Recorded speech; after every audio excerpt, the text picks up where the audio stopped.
ஈரோடு கிழக்கு தொகுதி இடைத்தேர்தலுக்கான வாக்குப்பதிவு நாளை நடைபெற உள்ளது. இதனையொட்டி தொகுதிக்குட்பட்ட அனைத்து பகுதிகளிலும் நாளை விடுமுறை அறிவிக்கப்பட்டுள்ளது. வாக்குரிமை உள்ள அனைவரும் அவசியம் வாக்களிக்க வர வேண்டும் என மாவட்ட ஆட்சியர் ராஜகோபால் சுன்காரா வேண்டுகோள் விடுத்துள்ளார். தமிழகம் முழுவதும் 320 வகையான மருந்துகள் இருப்பு வைக்கப்பட்டுள்ளன என சுகாதாரத்துறை இயக்குநர் செல்வ விநாயகம் தெரிவித்துள்ளார்.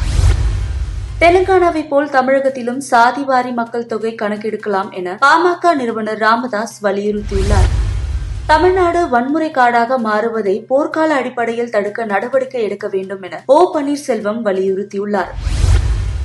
உத்தரப்பிரதேச மாநில பிரயாக்ராஜில் நடைபெற்று வரும் மகா கும்ப மேளாவில் பிரதமர் மோடி நாளை புனித நீரோடுகிறார். பிரதமர் வர இருப்பதால் பாதுகாப்பு ஏற்பாடுகள் தீவிரப்படுத்தப்பட்டுள்ளது.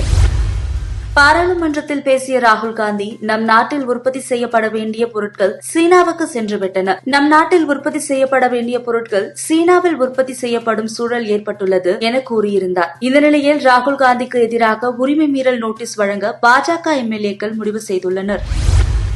உத்தரகாண்ட் பொது சிவில் சட்டத்தை அமல்படுத்திய நிலையில் குஜராத் மாநில பொது சிவில் சட்டம் வரவை தயார் செய்ய ஓய்வு பெற்ற சுப்ரீம் கோர்ட் நீதிபதி தலைமையில் குழு அமைத்துள்ளது. சீனாவிலிருந்து இறக்குமதி செய்யப்படும் பொருட்களுக்கு டொனால்டு டிரம்ப் 10% கூடுதல் வரி விதித்த நிலையில் சீனாவும் அமெரிக்காவிலிருந்து இறக்குமதி செய்யப்படும் நிலக்கரி, இயற்கை வாயுகளுக்கு 15% வரியும், கச்சா எண்ணெய் போன்றவைக்கு 10% வரியும் கூடுதலாக விதித்துள்ளது. சாம்பியன்ஸ் டிராபி கிரிக்கெட் தொடரில் இந்தியா பாகிஸ்தான் இடையிலான போட்டி துபாயில் வருகின்ற 23ஆம் தேதி நடக்கிறது. இந்த போட்டிக்கான ஆன்லைன் டிக்கெட் விற்பனை தொடங்கிய 5 நிமிடத்தில் அனைத்து டிக்கெட்களும் விற்று தீர்ந்தன.